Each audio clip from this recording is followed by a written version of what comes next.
Nagsalita na ang aktor na si Derek Ramsey ukol sa usap-usapan sa social media na break na sila ng kapuso actress na si Andrea Torres.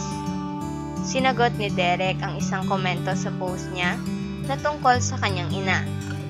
Kasama rin ng aktor sa nasabing post ang pamilya niya. Happy birthday, Mama.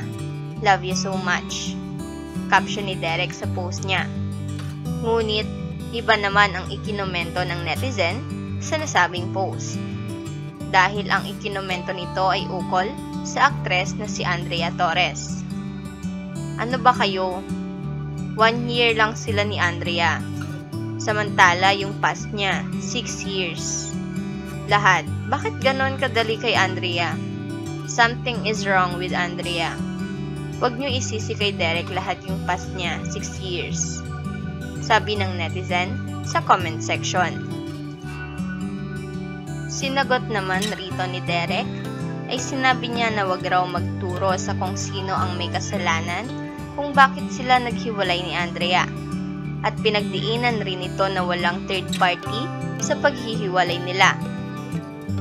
Please, don't point the finger at anyone. There is nothing wrong with Andrea. She is a great woman. There is no third party. The breakup has happened so fast. Maybe two people are just not meant to be. Please respect us na lang.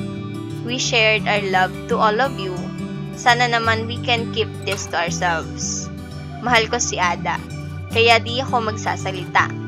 Pero if I hear lies about her, I will defend her. Sagot ni Derek sa nasabing komento ng netizen.